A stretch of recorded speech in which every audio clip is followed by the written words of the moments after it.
What's up everybody, this is a product specification and open pull request for a program that I want but that doesn't exist yet. It's called Autoglosser. At the time of this report, I'm willing to pay money for someone to make this. I'm not actually a computer expert despite what many people think, so I have no idea how I would make this program. And on the contrary, I've done a huge amount of inefficient work due to not having the program I'm about to describe. And I've split this apart into two videos. The second one is the program specification.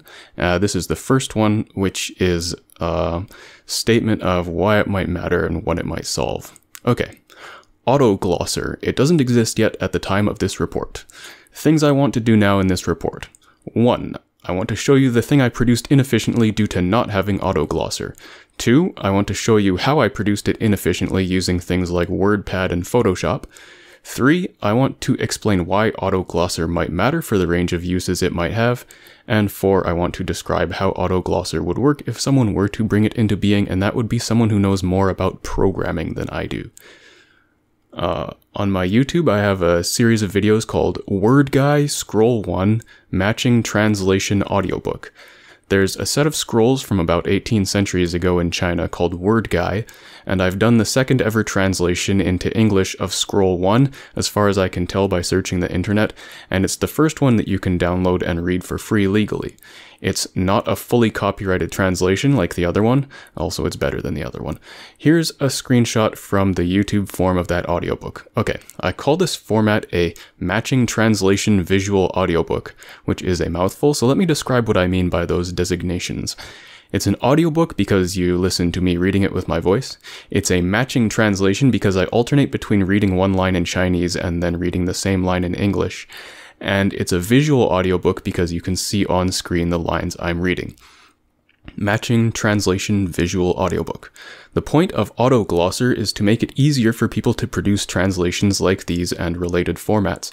Assuming someone has some basic computer skills but not the sort of programming skills for making real programs, it is possible for people to produce these translation formats, but very inefficiently. So the point of Autoglosser is that someone who knows how to program makes Autoglosser.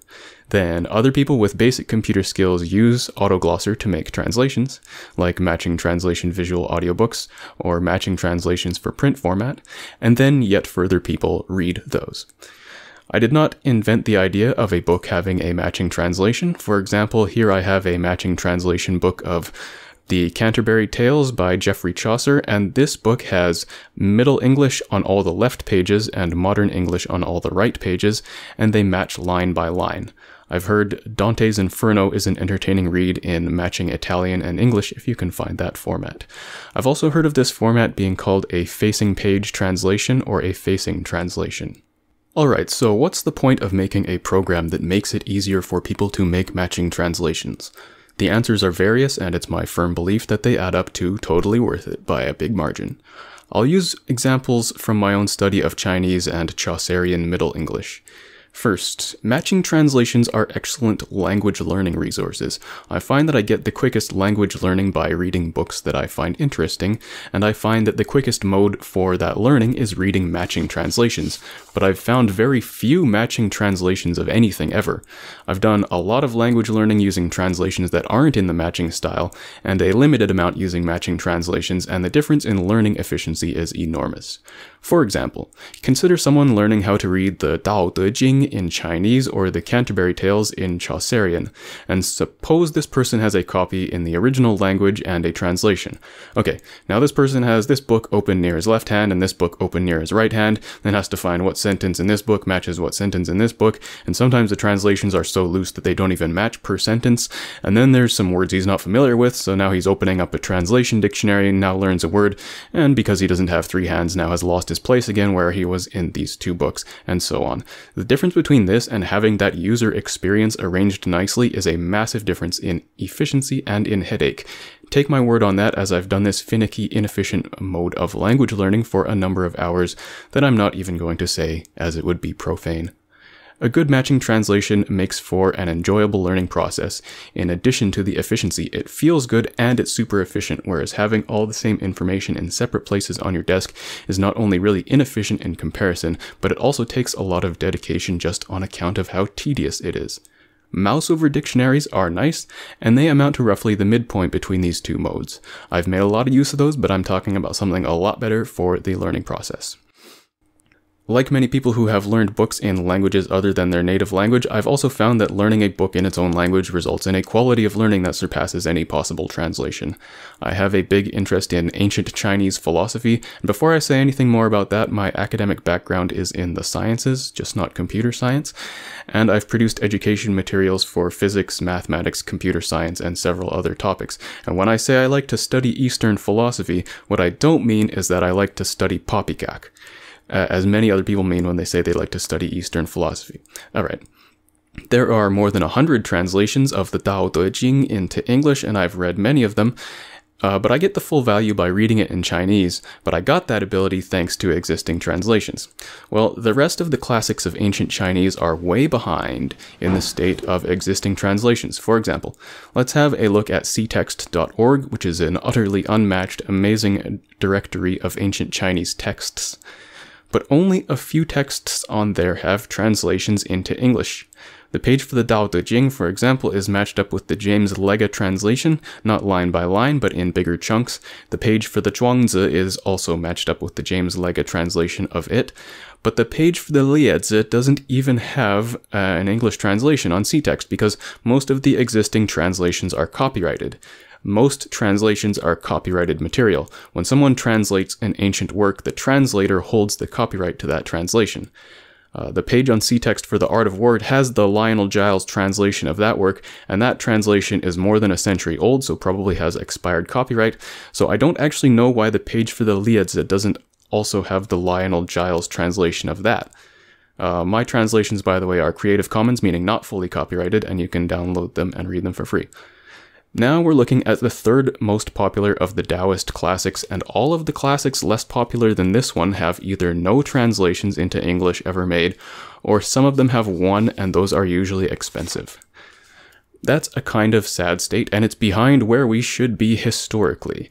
If Autoglosser were made, it would only take a few amateur translators a very reasonable amount of time to improve that greatly, and take my word for this too, it would be great if we could improve that state of things. I've written about 20,000 words on Chinese philosophy in draft form intended for publishing after revision, and I've also written more than 80,000 words on philosophy in general, much of that in late revision but also not published yet. And the discussions on those draw on Eastern and Western and ancient and modern philosophy, and a lot of the great wisdom of humankind is in this state completely unavailable to the English-speaking world.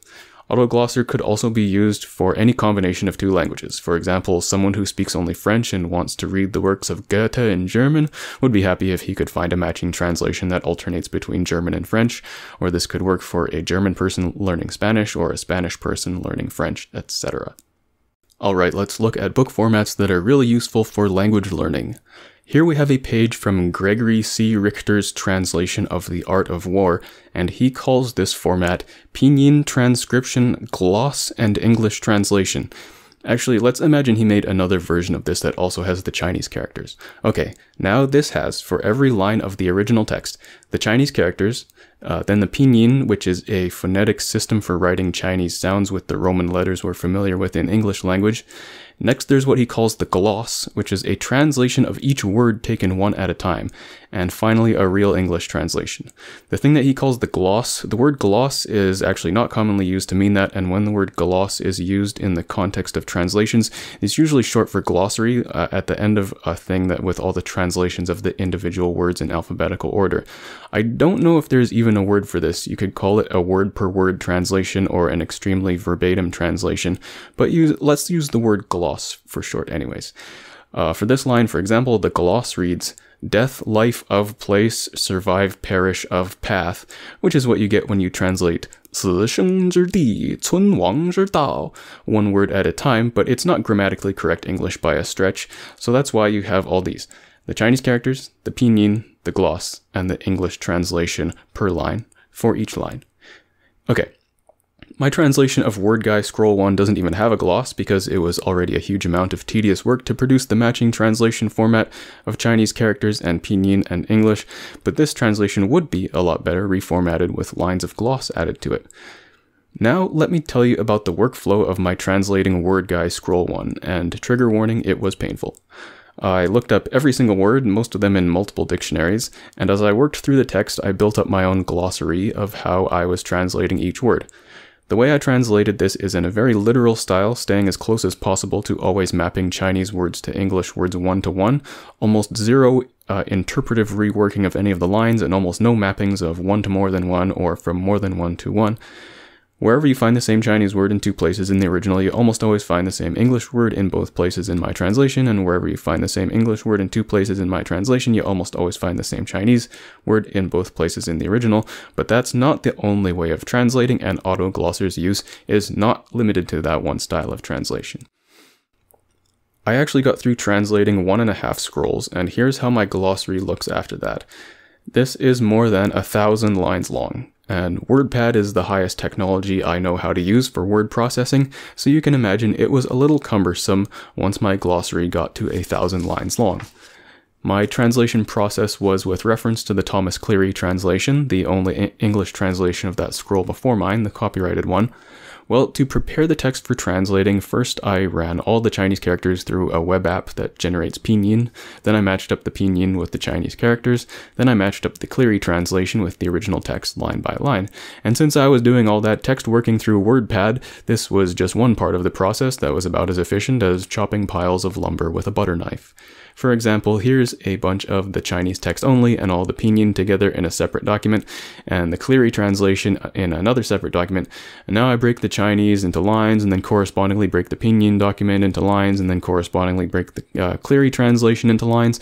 Then a whole bunch of Control-C, Alt-Tab, Control-V. I've actually done this with all 12 scrolls of WordGuy for a total of well over 10,000 presses of Control-C, Alt-Tab, down arrow, Control-V, Alt-Tab, drag selection. Enough to wear the paint off the buttons on some keyboards. Okay, and now we're talking about things that could be made a lot more efficient by one nice computer program being created just once. It's possible that Autoglosser's effect could be a compounding effect. Right now, the only person who can make a translation of an ancient Chinese text efficiently is a trained sinologist, meaning someone who has fluency in both languages and additional background knowledge. And even that person can only make the ordinary kind of translation efficiently. I'm definitely an amateur, so I can translate inefficiently, and make matching translations even more inefficiently, and make matching translations with gloss even more inefficiently. But Autoglosser would make it possible for a massively bigger set of people, anyone with my language skill level, potentially to make any of those kinds of translations efficiently. And when those translations are made, then it's massively more efficient for any language learners to learn their second languages and less annoying. And those people could do a little translating just as part of their language learning process, and those two effects, the efficiency in translating and the efficiency in learning, could compound each other like that. There's a huge difference between a learning process that can only be done with severe dedication and a learning process that's fun. When the learning process is fun, then it's gravitational and you feel like doing it. Aside from that being a circular definition, this is an important point, and all it takes is that little rearrangement of the user interface of the learning process to make that difference in enjoyability and efficiency aside. I'll explain my inefficient translating process in more detail since it's part of illustrating the efficiency problems that Autoglosser could optimize. Sometime when I was nearly done translating WordGuy Scroll 1, I had my WordPad document with the Chinese and the pinyin and the Thomas Cleary translation, and my own translation for however many lines my progress was up to, and the separate WordPad document with my glossary.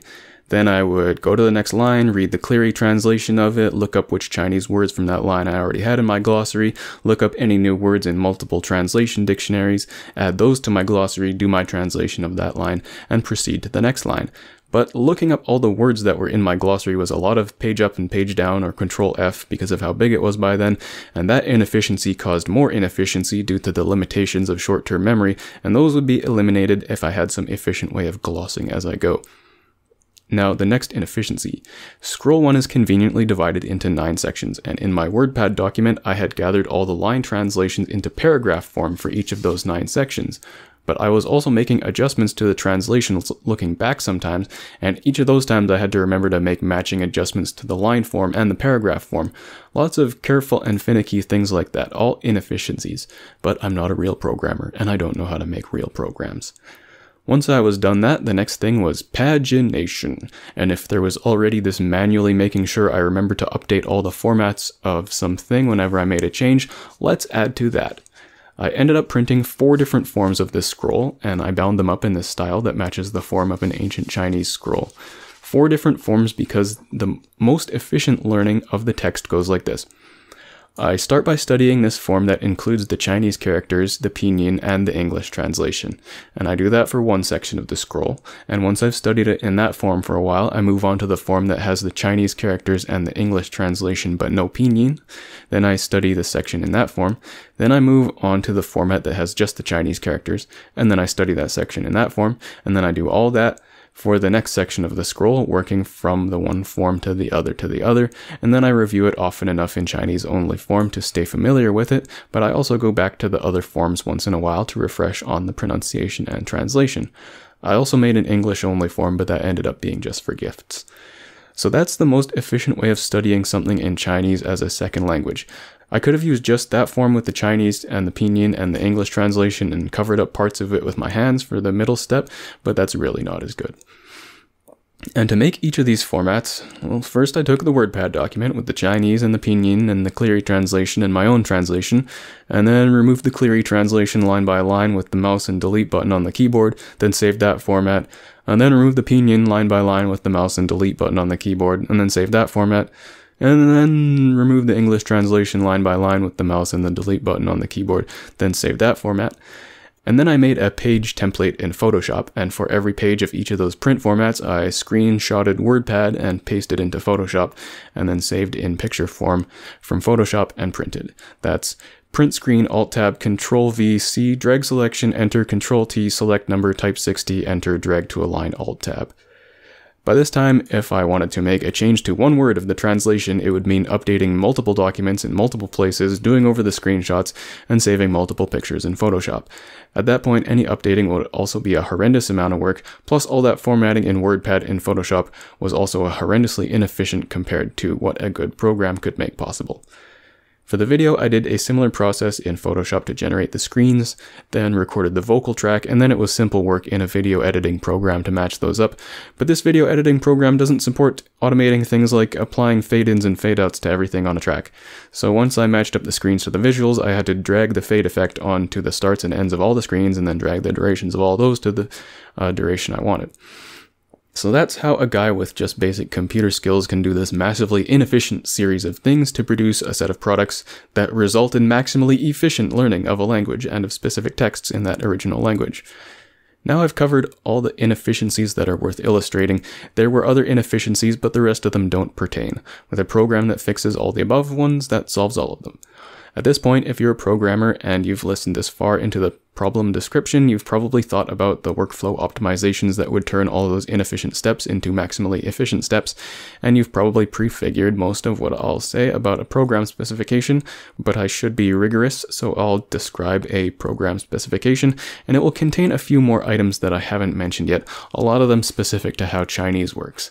And I'll do that right after a few more thoughts about other considerations. I've actually heard the Dao De Jing quoted many times in English language works, and many of those translations have been pretty bad. And one benefit of making glossed translations possible is that it's much easier for people to dispute bad translations. But since we're also talking about lowering the skill cap for making translations, we're also talking about helping people make more less than perfect translations. But if those translations are glossed, or if they're not, then it's quick work for someone to take an imperfect translation and fix the errors and make a better translation. There's already no shortage of bad translations of the Dao De Jing. There's only a few translations of The Art of War, and some of those are horrendous works of translation.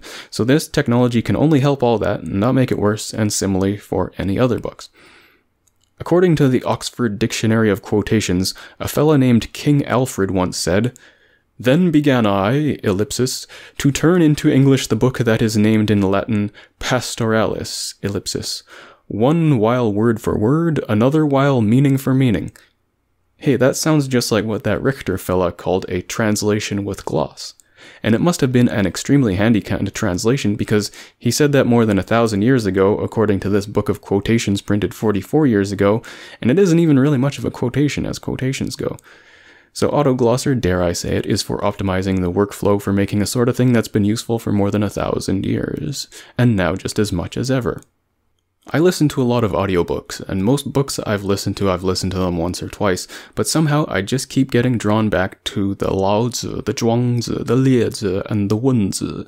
And I've listened to the audiobooks of those dozens of times each, but only the English translations of the Zhuangzi and the Liezi. I would like to study those in Chinese, but only if there's a glossed translation. Without, it would be too slow and annoying. With, it would be quick and easy enough. Such is the effective difference between formats. There might only be a few more of the classics of Taoism that are worth translating. The degenerate age of Taoism started about 1700 years ago, and most of the books called the classics of Taoism were made since then, and they're mostly about how to cast magic spells and other poppycock. But there are other Chinese classics not related to Taoism worth translating. I want to tell you about The Forest of Laughter. It's a book or series of scrolls of about 850 jokes from 17 centuries ago. Now, here's the real state of translations and technologies.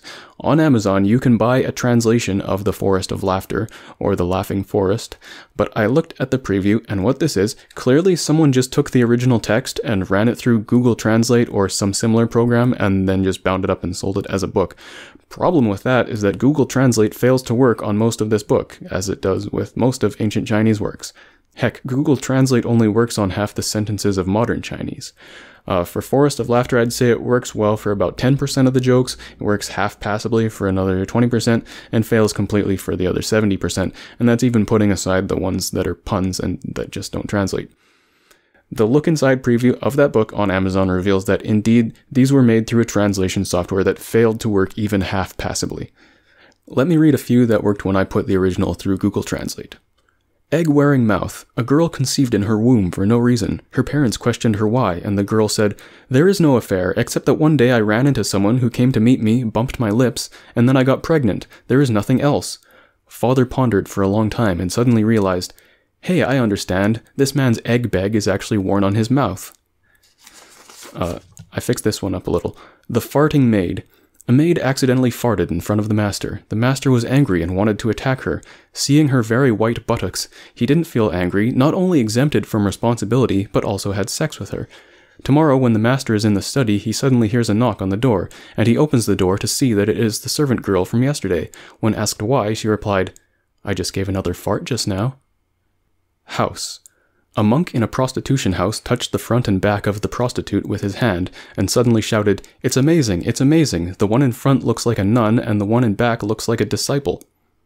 Alright, maybe not for everyone, but I think it's awesome that they committed that work to bamboo and ink 17 centuries ago. So that's an example of a work that's still essentially untranslated, for which automated translating doesn't work. I'll just put the rest of what I found in The Forest of Laughter on screen fleetingly so you can pause and read them if you want. I actually recognized one of the jokes as one my high school Chinese teacher told us, but it wasn't one of the rude jokes. And if you browse C-text, you'll find the equivalent of shelves full of never translated works. There are definitely shelves full of ancient Chinese pseudo-philosophy that are worth never translating. How many ancient Chinese classics are worth translating that are either untranslated or have only rare copyrighted translations? At least several, I know for sure, perhaps many.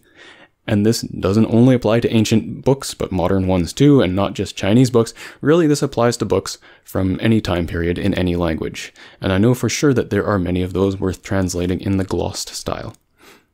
I don't know if the amount of money I have to offer for programming Autoglosser is up to the job market standard rate, because I don't know really how much work it would be to make Autoglosser. Whether that's the kind of thing you could commission for $300 or $1,000 or $5,000 or $20,000, I don't really know.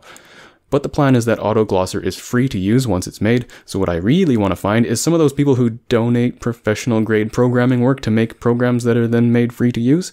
But I could offer 1,000 Canadian dollars for Autoglosser to get made. If that's less than the market rate and you're halfway about donating work, then maybe that's enough. Alright, that's all I have to say about the case for why I think this might matter is enough to do something about it, and the description of the workflow problems that can be helped. The next video is the program specification.